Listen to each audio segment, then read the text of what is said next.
Sagittarius, ito yung reading mo for June 25 up to June 30. Ano yung mga kaganapan, ang mga paparating sa'yo.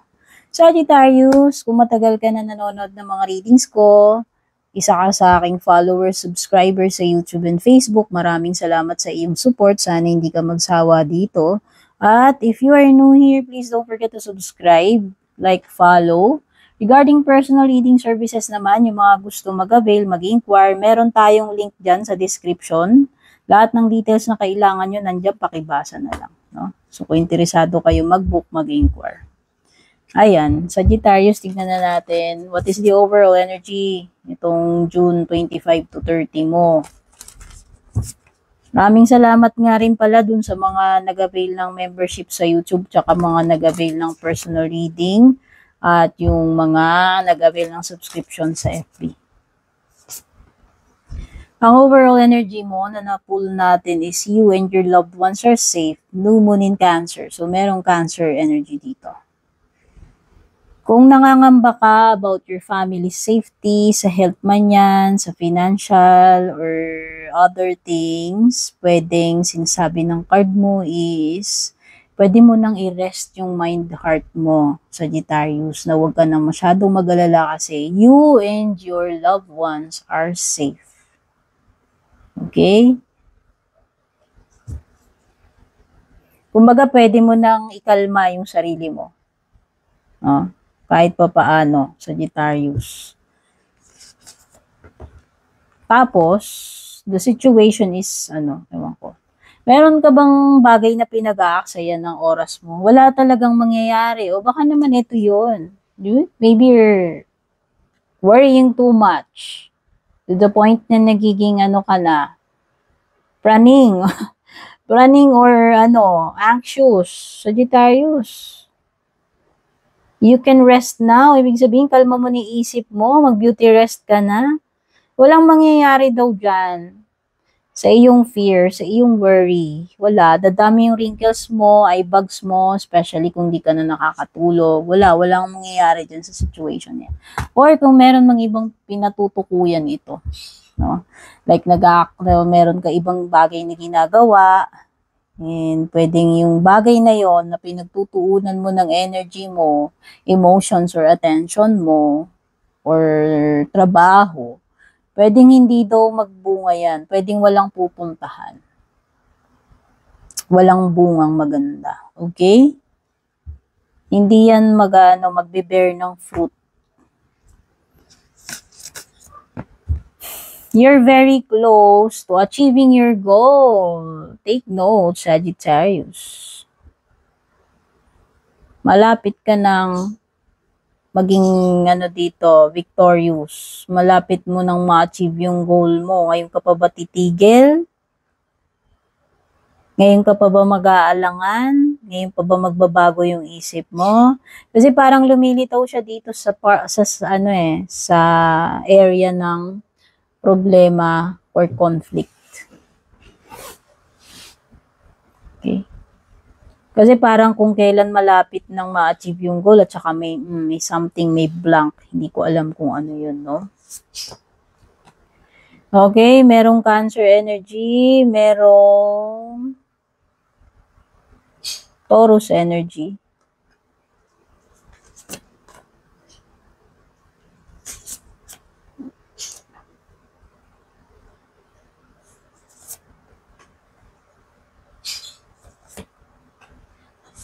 Aquarius energy. Cancer, Taurus, Aquarius energy meron dito. Baka may mga nakakalitan ganyan. O your commitment is being tested sa bottom of your card deck, no? So yun na nga, kung kailan malapit na, doon ka pa ba magki-quit? Doon pa ba nagbago yung isip? Doon pa ba may nangyaring aberya? So yun yung mga challenges na pwede mong kaharapin dito. Okay? Prosperity lies ahead. Take note, Sagittarius. So, may good things coming for you, especially sa pera, sa mga pangangailangan, sa needs. Ibig sabihin, your needs will be met. May prosperity. Okay? Magiging okay. Magiging okay naman pagdating sa kabuhayan sa pinansyal. The energy is gaining momentum, pabilis ng pabilis, Sagittarius. So, malapit na expect mo. Ito yon, yung prosperity, papalapit na papalapit sa yan. Basta, meron ng malapit na mangyari, matupad dito, mabilis na siya. Nandyan na eh.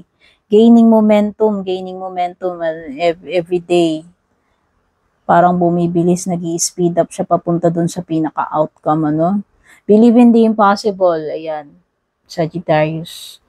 Okay, may mga times na iniisip natin, hindi natin makakayanan, hindi natin magagawa, ma-accomplish, hindi tayo makakaligtas, pero nangyayari. So, importante dito yung faith mo, yung pagiging positive thinker mo, Sagittarius, no? Na lahat ng bagay pwede mong magawa. Lahat ng bagay pwede mong matupad, ma-accomplish kung naniniwala ka lang. No? Yan yun eh. So, nakikita ko dito merong something special or magandang mangyayari sa'yo na hindi mo ina-expect na akala mo imposible pero oo, pwede mangyari. Mangyayari. Yun yung mangyayari actually. What's next is bring love into the situation, Moon in Aquarius. Maybe you're dealing with an Aquarius then. Alam mo, instead na mga galit-galit, samaan ng loob yung pairalin dito, mas maganda na lang na maging matimbang yung pagmamahal na lang yung pairalin. Sagittarius, sa kung ano yung next na paparating sa'yo. Ito na yung susunod na mangyayari. So, ano man itong paparating sa'yo na mangyayari na to, Sagittarius, siguro i-set aside muna yung mga hidwaan, pride, galit, sama ng loob, at ang pairalin is compassion, empathy, love. Mangingibabaw yung pagmamahal mo dito, Sagittarius, sa tingin ko. Mas paiiralin mo yung puso mo sa next action or move mo rito. Feeling ko lang. No? At yung pinaka-outcome mo is, what do you need to release? Maybe it's time to let go of some things or some people, connections. It could be connection, it could be other things, no? Hindi lang sitwasyon, hindi lang din tao, pwede rin bagay, basta kung ano man ito. Meron kang mga bibitiwan na, itatapon na, ide-declutter, i-release, kakalimutan na, tatalikuran na. Bago matapos yung June, Sagittarius, no? Yan yung pinaka-outcome mo. At mangingibabaw talaga yung love. Kaya yan, kung mga hidwaan yan, samaan ng loob, sa tingin ko mangingibabaw yung love, pagkakapatawaran, yung peace, compassion, no? Yan yung mangingibabaw na outcome. So, maganda. Ganda naman.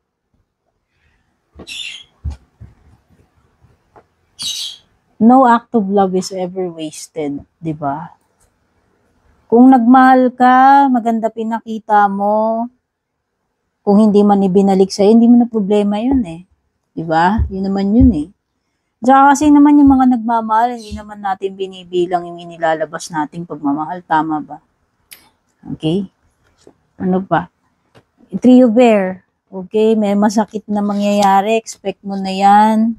Pero siswertihin ka pa rin dito, Sagittarius. Ayan.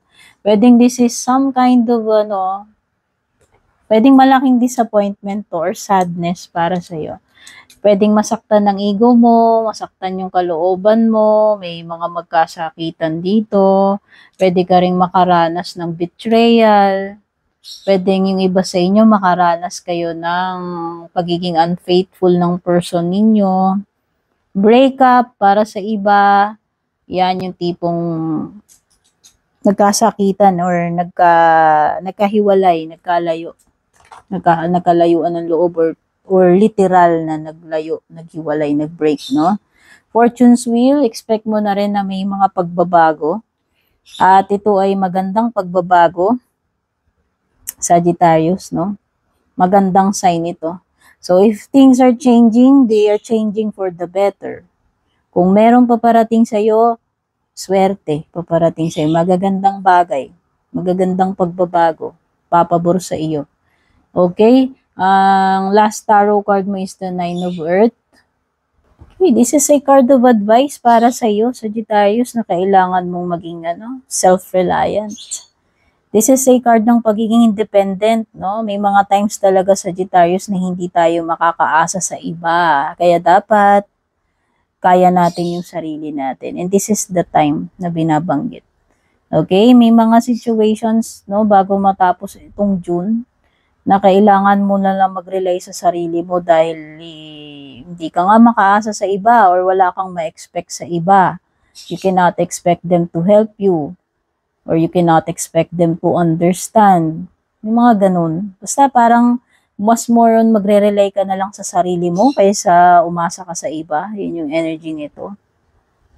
Okay? This is also about restraint and self-control. So, pwedeng ikaw ay mas magiging matiisin, matimpihin. Pwedeng meron kang something na hino-hold back, pinipigilan, o pinipigilan mo yung sarili mo about something. Okay? This is pagiging, independent, self-reliant, self-sufficient. No, nakikita ko naman may kakayahan ka, may abilidad ka dyan. So, yan. In times na wala kang mapagre-rely ang iba, importante, kaya mo ring mag-rely sa sarili mo. Kasi, paano na yon? Halimbawa, di ba, you cannot rely on anyone or other people. Tapos, pati yung sarili mo, hindi mo rin mapagkatiwalaan, di ba? So, dapat hindi ganun. Naniniwala naman ako na hindi ka ganun, Sagittarius, no? And for your last card or closing message, cultivate peace. Wow. So, nagre-relate ito. Bring love into the situation. So, nakikita ko talaga, mananaigang pagmamahal, mananaigang peace, pagkaayos dito. Instead na gulo-gulo. So, maybe meron ka na talagang mga ili-let go, maybe may mag-heal na mga connections dito. Kung meron ka nakaaway, nakasamaan ng loob, nakasagutan, pwedeng mag-heal na yon. Mas pwedeng magkaroon ng pagkakapatawaran, pagbabalikan, magiging okay na kayo uli, magiging yung peace na uli, babalik na yung peace. Okay? So, instead na away-away ang itanim, magtanim ng peace. Yun, i-cultivate. Huwag magtanim ng mga galit, sama ng loob. Okay? So, yan, Sagittarius, yung reading mo. I hope nagustuhan mo. Sana makatulong din sa'yo. Don't forget to like, share, follow, subscribe. Take care and God bless.